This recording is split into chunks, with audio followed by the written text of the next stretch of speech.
लीजिए ना, लीजिए।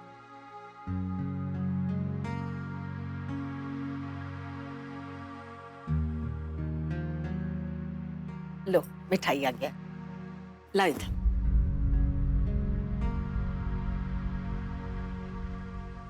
बहू, जरा शरबत लिया।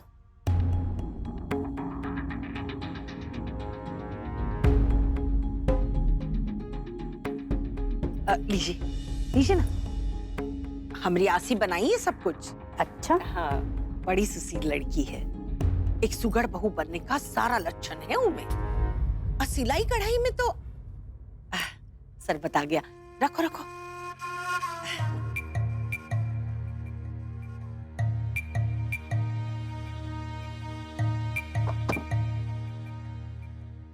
अरे ताईमा, अब समोसे के साथ चटनी नहीं ले आई?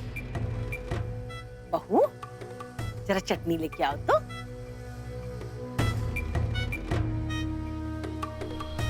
सिलाई कढ़ाई में तो लड़की को बुला दीजिए ना, हम लोग जरा जल्दी में हैं, टाइम नहीं है। हाँ। वैसे हम पूछना चाहते थे कि अजय जी कहाँ तक पढ़े हैं? जी वो पहले लड़की को तो बुला दीजिए, हम लोग उसे देख लें, बाकी की बातें बाद में होंगी। जी जी, जैसा आप चाहे। लो, आ गई आसी।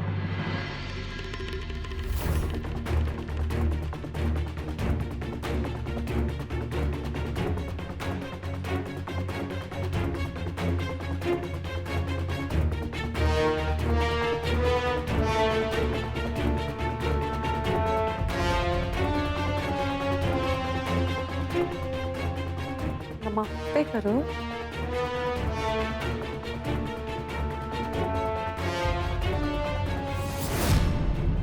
हर बार लड़का वाला के सामने ऐसा बेढंगा कपड़ा पहनोगी तो ई जन्म में तुम्हारा शादी होए वाला नहीं है आसी, समझे?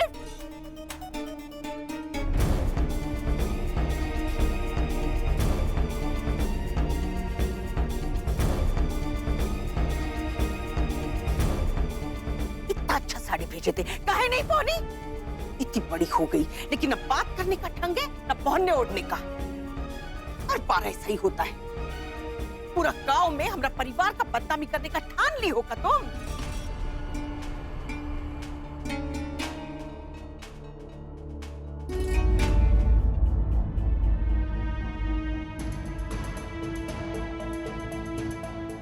इतना बढ़ चढ़ के बात करने का जरूरत था? जो पूछा गया उसका जवाब नहीं दे सकती थी? तुम्हारी हरकतें देख के लड़का उखड़ गया और चला गया।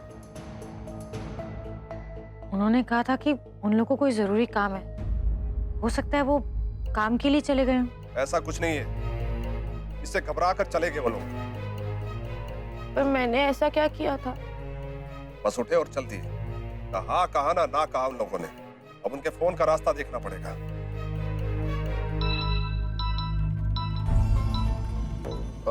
एक जरूरी फोन है। सब कुछ बदल गया। माँ जी हुआ क्या है? हम कुछ समझ नहीं पा रहे हैं, बताइए ना। मेरे बेटे के साथ अन्याय हुआ है। उधार की रकम ना चुकाने पर मेरे बेटे के साथ मारपीट हुई है। कुछ लोग दंदनाते हुए घर पे आ गए और कहने लगे अब भी आपको उधार का सारा पैसा चुकाना है। हमारे पास जितने पैसे थे हमने दे दिए। फिर मेरे बेटे राजू ने उनसे कहा कि मताधीश जी ने हमें 2 महीने का मोहलत दिया हुआ है, तो उन्होंने मेरे बेटे को पेड़ से बांधा और उसे पीटने लगे। हाँ, देखिए क्या हालत कर दी है इसकी। उन बदमाशों ने तो मेरे बेटे को अपने पांव पर खड़ा होने लायक भी नहीं छोड़ा है। मालिक, आपने तो हमें समय दिया हुआ था, फिर ये वसूली करने वाले किसके हुक्म से आ गए? किसने भेजा?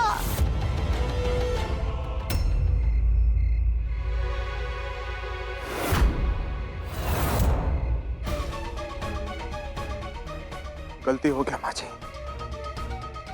माफी देता हूं।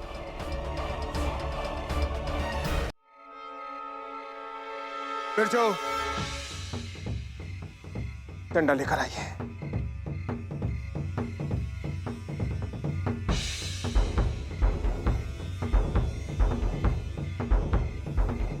बिरजू डंडा लेकर आइए, जाइए। जी मालिक।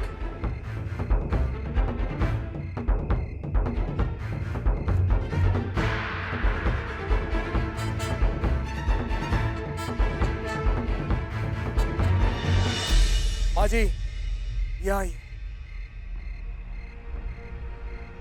बिरजू, माँ जी को लट दो।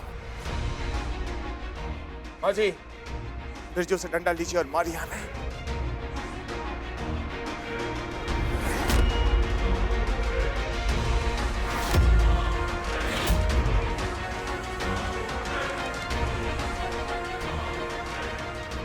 माँ जी को लाठी दो। माँ जी मारिए हमें। शिव बेटा, ये क्या कर रहे हो तुम? ये ठीक नहीं है। ठीक तो वो भी नहीं था माँ, जो इनका बेटा के साथ में हुआ।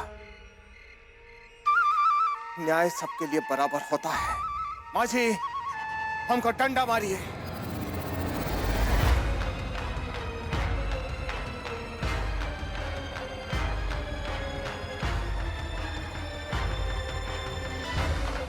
नहीं नहीं मालिक, हम कैसे आप पर हाथ उठा सकते हैं? नहीं, ये नहीं होगा हमसे। माँ जी, न्याय तो आज होकर रहेगा। अगर आप हमको डंडा नहीं मारेंगी तो हमारे सहयोगियों को हमें डंडा मारना होगा। बिरजू,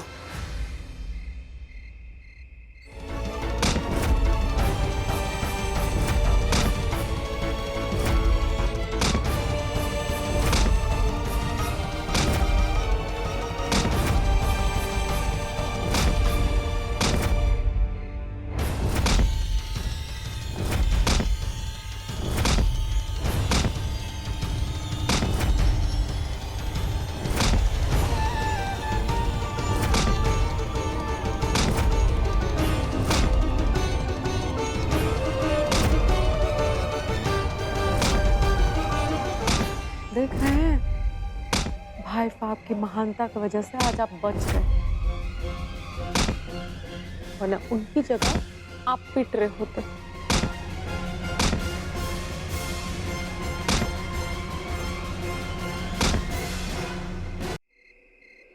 ताइमा, ताइमा, शिव ने कुछ नहीं किया है। ये सब कुछ प्रताप के कहने पर हुआ है। हमने अभी भी सुना चुमकी प्रताप से कह रही थी कि तुम बच गए। तुम्हें इसी वक्त शिव को ये बात बतानी होगी। प्रताप की गलती की सजा को अपने आप को क्यों दे रहे हैं? नहीं बहू, रुक जाओ। ये बात तो शिव को भी पता होगा कि गलती किसकी है। ऐसा क्यों ताइमा? यही होता है यहाँ। शिव को अपने परिवार से बहुत लगाव है, इसीलिए वो प्रताप की गलतियां अनदेखा कर रहा है।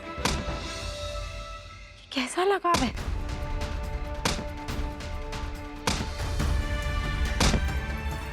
भले ही हम शिव को सच ना बताएं, लेकिन बिना गलती किए हम उन्हें सजा पाते हुए नहीं देख सकते।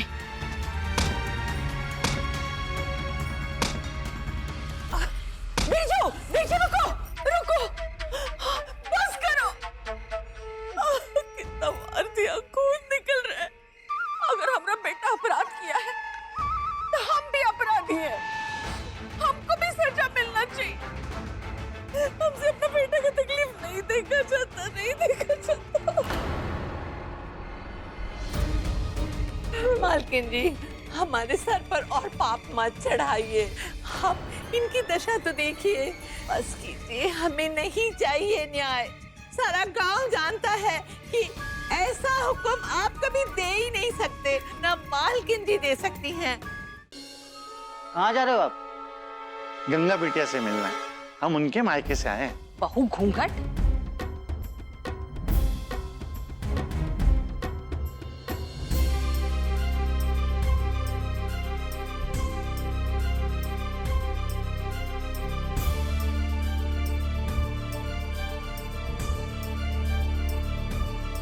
कैसी हो तुम?